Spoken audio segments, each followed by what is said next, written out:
नमस्कार दोस्तों, मैं घनश्याम चौधरी अपने YouTube चैनल में आपका स्वागत करता हूं। आज हम चर्चा करने जा रहे हैं, एक महत्वपूर्ण विषय है, लेकिन हम सभी शिक्षक साथी इसको अच्छे से जानते हैं और जब से हम एजुकेशन डिपार्टमेंट में काम कर रहे हैं एज ए टीचर, तब से इससे हमारा संपर्क भी रहा है। ये है एसएमसी।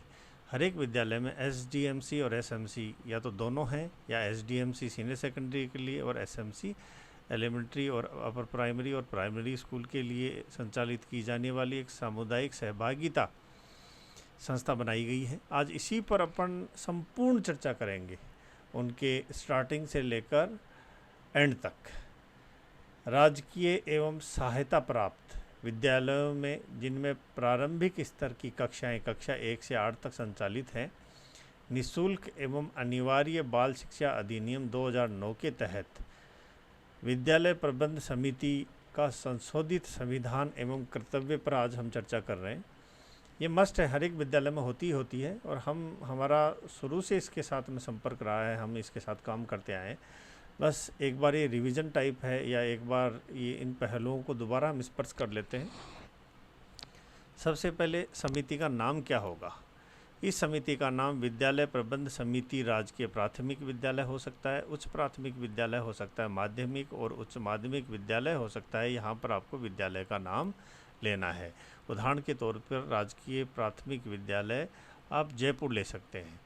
कार्यालय का कार्य क्षेत्र, इस समिति का कार्यालय राजकीय प्राथमिक विद्यालय जयपुर में स्थापित होगा, यानी जहाँ पर स्कूल है और स्कूल का ऑफिस है वहीं पर इसका कार्यालय भी स्थापित होगा। अभी हम बात करते हैं समिति के उद्देश्यों की। स्वाभाविक सी बात है, अगर कोई समिति का निर्माण होता है तो बगैर उद्देश्य का उसका निर्माण संभव है ही नहीं, और बगैर कोई मोटिवेशनल अगर फैक्ट्स नहीं होंगे तो वो उद्देश्य के बगैर उस समिति का अस्तित्व समाप्त हो जाएगा। सबसे पहला उद्देश्य है विद्यालय के क्रियाकलापों कार्यकरण को मॉनिटर करना, यानी विद्यालय के जो विकास के काम हो रहे हैं, विद्यालय के अंदर कोई कंस्ट्रक्शन का काम है और किसी भी प्रकार की ज़रूरत है, उससे संबंधित क्रियाकलापों के अंदर भाग लेना। विद्यालय के विकास के लिए विद्यालय विकास योजना का निर्माण करना महत्वपूर्ण काम है।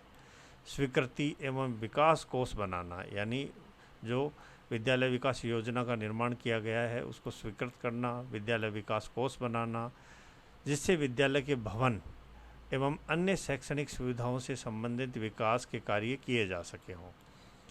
नेक्स्ट जो उद्देश्य है वो है संबंधित विद्यालय के लिए एक परिचालन कोष बनाना, जिससे कि राज्य की सहायता व अन्य माध्यमों से वेतन, आवश्यक परिचालन व मरम्मत व्यय वहन किया जा सके।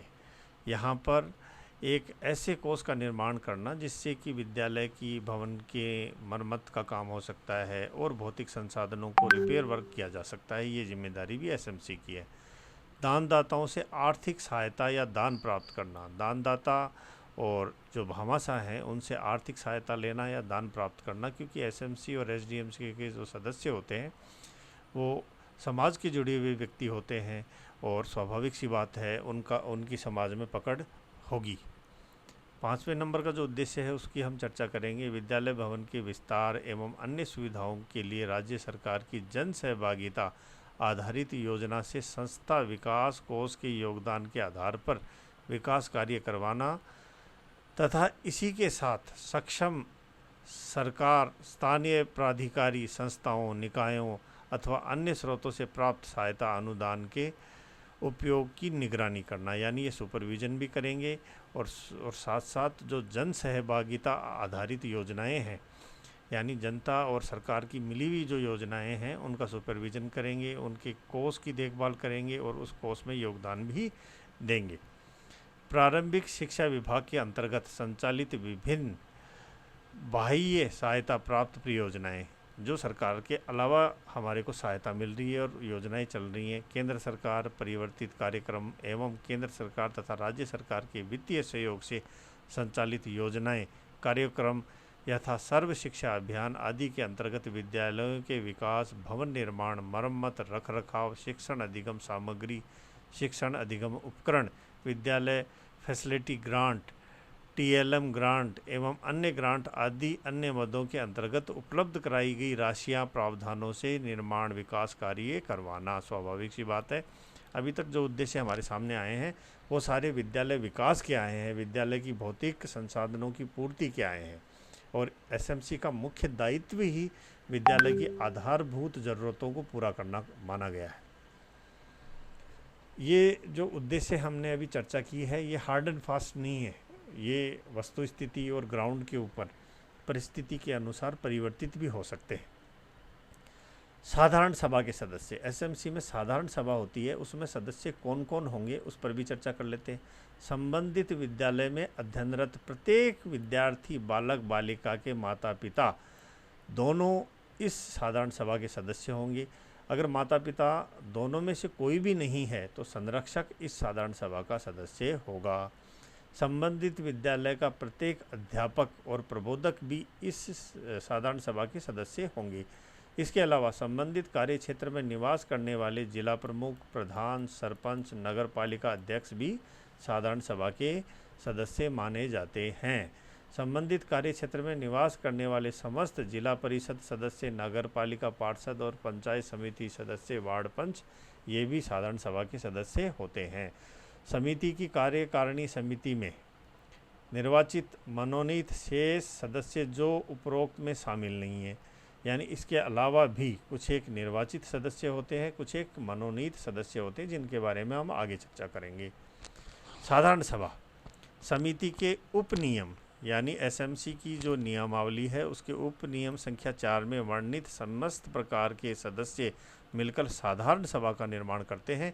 यानी ये ऊपर जो हमने चर्चा की है 1 से लेकर 5 तक, ये सभी जब आकार लेते हैं तब साधारण सभा के रूप में इनको जाना जाता है। समिति की कार्यकारिणी समिति का अध्यक्ष, उपाध्यक्ष एवं सदस्य सचिव साधारण सभा के अध्यक्ष, उपाध्यक्ष एवं सदस्य सचिव होंगे। स्वाभाविक सी बात है, दोनों जगह अध्यक्ष, उपाध्यक्ष और सदस्य सचिव साधारण सभा के और कार्यकारिणी समिति के एक समान ही होंगे। सदस्यों का वर्गीकरण, समिति के सभी सदस्य साधारण सदस्य होंगे, किसी के पास में भी विशेष योग्यता या विशेष पावर नहीं होंगे। सदस्यों द्वारा चंदा व शुल्क, साधारण सभा के सदस्यों द्वारा कोई शुल्क या चंदा प्रारंभ से अनिवार्य नहीं है, यानी उनकी सदस्यता शुल्क के रूप में किसी भी प्रकार का कोई चंदा हम नहीं ले सकते। सदस्य स्वेच्छा से चंदा दे सकते हैं, स्कूल के डेवलपमेंट के लिए वो भामाशाह या दान के रूप में पैसा दे सकते हैं, लेकिन उनके सदस्यता के रूप में शुल्क के रूप में हम उनसे कुछ भी नहीं ले सकते। समिति की साधारण सभा 2/3 बहुमत से वार्षिक सदस्यता शुल्क तय कर सकती है। साधारण सभा चाहे तो वो 2/3 बहुमत के साथ में वार्षिक सदस्यता शुल्क तय कर सकती है, जिससे कि ये पैसा इकट्ठा होकर विद्यालय विकास में भागीदारी निभा सकता है। सदस्यता की समाप्ति यानी सदस्यता किसी सदस्य की किस प्रकार से समाप्त होती है उसके भी कुछ एक नियम यहाँ पर हैं। इन कॉलेज के अंदर सदस्य की सदस्यता स्वतः ही समाप्त हो जाएगी। मृत्यु होने पर, त्यागपत्र देने पर, निर्वाचित सदस्य के निर्वाचित नहीं होने पर, विद्यार्थी के विद्यालय छोड़ देने पर, उनके माता पिता या संरक्षण की सदस्यता स्वतः ही समाप्त हो जाएगी। पदेन सदस्य के पद पर नहीं रहने पर, यानी वो अपने अगर पद को से त्यागपत्र दे देता है तो। साधारण सभा के अधिकार एवं कर्तव्य, अब साधारण सभा के भी कुछ एक अधिकार और उनके कर्तव्य हैं, उन पर भी हम चर्चा कर लेते हैं। विद्यालय के परिचालन व्यय मद में आय व्यय में अंतर होने पर संरक्षकों, सामान्य जनता एवं अन्य दानदाताओं से आर्थिक सहायता दान प्राप्त करने हेतु कार्यकारिणी समिति द्वारा प्रस्तुत प्रस्ताव पर विचार विमर्श एवं निर्णय करना साधारण सभा का काम है। अगर आय और व्यय मद के अंदर अंतर हो जाता है, हमारी रिक्वायरमेंट मतलब ज़्यादा थी और हमारे पास पैसा कम आया, तो इस अंतर को जस्टिफाई करने के लिए साधारण सभा है। विद्यालय के विकास हेतु आवश्यक विकास राशि इकट्ठा करने पर विचार विमर्श और निर्णय लेना भी साधारण सभा की जिम्मेदारी है। कार्यकारिणी समिति द्वारा किए गए कार्यों की समीक्षा करना भी साधारण सभा की जिम्मेदारी है। साधारण सभा में निर्णय प्रथमतः सर्वसम्मति से व सर्वसम्मति से नहीं होने पर बहुमत के आधार पर लिए जाएंगे। स्वाभाविक सी बात है। साधारण सभा की बैठकों के ऊपर अभी हम चर्चा कर लेते हैं। साधारण सभा की वर्ष में प्रत्येक वर्ष जुलाई से मार्च तक 3 बैठकें होना आवश्यक है। 3 माह में एक बैठक अनिवार्य होगी, लेकिन आवश्यकता पड़ने पर बैठक अध्यक्ष, सदस्य सचिव द्वारा कभी भी बुलाई जा सकती है। यानी अध्यक्ष और सदस्य सचिव दोनों आपातकालीन साधारण सभा की बैठक भी बुला सकते हैं। साधारण सभा की बैठक का कोरम कम से कम साधारण सभा के सदस्यों की कुल संख्या का 25% होना चाहिए। अगर बैठक है तो 25% सदस्य उसमें शामिल होने चाहिए। बैठक की सूचना 4 दिन पूर्व, अगर बैठक बुलानी है तो बैठक की सूचना 4 दिन पूर्व, और अति आवश्यक बैठक है तो 2 दिन पूर्व सूचना देना आवश्यक है। कोरम के अभाव में स्थगित बैठक पुनः 7 दिन पश्चात उसी निर्धारित स्थान पर या समय पर आयोजित की जाएगी। स्थगित बैठक में कोरम की कोई आवश्यकता नहीं होगी, लेकिन विचारणीय विषय वही होंगे जो पूर्व एजेंडा था।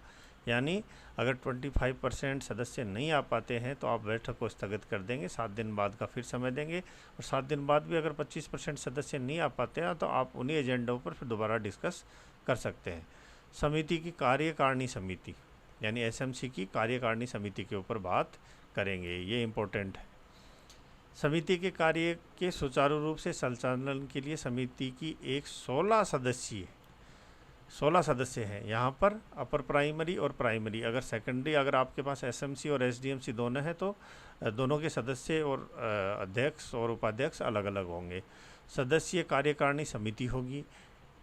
इसमें से न्यूनतम 3/4 सदस्य माता पिता या संरक्षण में से होंगे।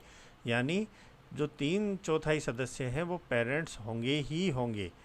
अधिकतम 5 सदस्य पदेन या मनोनीत व्यक्ति होंगे। अधिकतम 5 सदस्यों को ही मनोनीत किया जा सकता है। कार्यकारिणी के सदस्यों में 50% महिलाएं अथवा कम से कम 8 महिलाएं होना आवश्यक है। 50% होती तो अच्छी बात है, लेकिन 8 महिलाएं तो होनी चाहिए, आवश्यक रूप से होंगी। जिसके पदाधिकारी एवं सदस्यों का निर्वाचन मनोनयन नियम 12 के अनुसार किया जाएगा।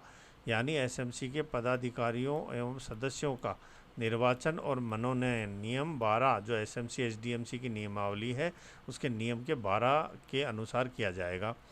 कार्यकारिणी की समिति में माता पिता या संरक्षक सदस्यों का निर्वाचन प्रत्येक वर्ष के प्रारंभ में नामांकन प्रक्रिया पूर्व होने पर 14 अगस्त से पूर्ण साधारण सभा द्वारा किया जाएगा। यानी 14 अगस्त को हर एक वर्ष में ये जो कार्यकारिणी की समिति है इसका निर्वाचन करना ही करना है हमारे को। अभी कौन से पद के लिए क्या चयन प्रक्रिया है उस पर भी हम चर्चा कर लेते हैं। अध्यक्ष समिति की साधारण सभा द्वारा उनके माता पिता या संरक्षक सदस्यों में से कार्यकारिणी समिति हेतु निर्वाचित 11 सदस्यों में से कार्यकारिणी समिति के सदस्य द्वारा निर्वाचित। यानी यहाँ पर साधारण सभा के जो सदस्य हैं उनके माता पिता हैं या उनके संरक्षक हैं। कार्यकारिणी समिति हेतु निर्वाचित 11 सदस्य इस निर्वाचन प्रक्रिया में भाग लेंगे जिसमें अध्यक्ष का चुनाव होगा। उपाध्यक्ष के लिए वही साधारण सभा द्वारा माता पिता भाग ले सकते हैं। कार्यकारिणी समिति हेतु निर्वाचित 11 सदस्य माता पिता भी इसके अंदर भाग लेंगे और कार्यकारिणी समिति के सदस्य द्वारा निर्वाचित उपाध्यक्ष को किया जाएगा। सदस्य जिन 11 सदस्यों की मैं बात कर रहा हूँ बार बार, वो 11 सदस्य कौन से होंगे? साधारण सभा द्वारा उनके माता पिता यानी जो पेरेंट्स हैं या संरक्षण माता पिता के अभाव में जो संरक्षक सदस्य हैं में से कार्यकारिणी समिति हेतु निर्वाचित 11 सदस्य जिनमें से कम 6 महिलाएं, 1 अनुसूचित जाति और 1 अनुसूचित जाति से संबंधित व्यक्ति होना ही चाहिए। उनका चुनाव भी 11 सदस्यों के रूप में होगा। यहाँ पर पदेन सदस्य 1 ग्राम पंचायत नगर पालिका के जिस वार्ड में विद्यालय स्थित है उस वार्ड के वार्ड पंच या पार्षद हो सकते हैं। पदेन सदस्य सचिव प्रधानाध्यापक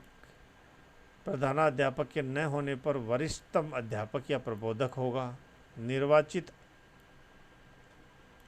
अध्यापक विद्यालय के अध्यापकों द्वारा समिति हेतु निर्वाचित एवं अन्य महिला अध्यापक प्रबोधक अन्यथा पुरुष अध्यापक प्रबोधक को भी यहाँ पर सदस्य के रूप में निर्वाचित किया जा सकता है। अभी मनोनीत सदस्यों की बात कर लेते हैं, जो दो हमारे को करने हैं। विद्यालय परिक्षेत्र के विधानसभा सदस्य द्वारा नामांकित ऐसे 2 सदस्य जिसमें कम से कम एक महिला हो तथा एक माता पिता या संरक्षण सदस्य में से हो सकता है, जो ग्रामीण क्षेत्र हेतु उस राजस्व ग्राम, शहरी क्षेत्र हेतु उस वार्ड का निवासी हो जिसमें विद्यालय स्थित है, उस गांव के निवासी होना आवश्यक है। अथवा समिति के माता पिता संरक्षक सदस्यों द्वारा मनोनीत स्थानीय शिक्षा शास्त्री अथवा विद्यालय का बालक हो, यानी जो एमएलए साहब के द्वारा मनोनीत जो 2 सदस्य होते हैं उनको यहाँ शामिल किया जा सकता है। ऐसे ये कुल 16 सदस्य हो गए। कार्यकारिणी समिति में महिला सदस्यों का निर्वाचन मनोनयन इस प्रकार किया जाएगा जिससे कि समिति में कम से कम 8 महिलाएं अध्यक्ष से लेकर मनोनयन तक आवश्यक रूप से होनी चाहिए। 16 में से 8 महिलाएं होना आवश्यक है। आगे की चर्चा हम इसी वीडियो के अगले पार्ट में करेंगे, क्योंकि इस ऐसे लंबा वीडियो हो जाएगा। पार्ट 2 में हम देखेंगे विद्यालय प्रबंध समिति की कार्यकारिणी समिति का गठन, यानी एसएमसी के कार्यकारिणी समिति का गठन किस प्रकार से होगा। आशा करता हूँ ये वीडियो आपको अच्छा लगा होगा। धन्यवाद।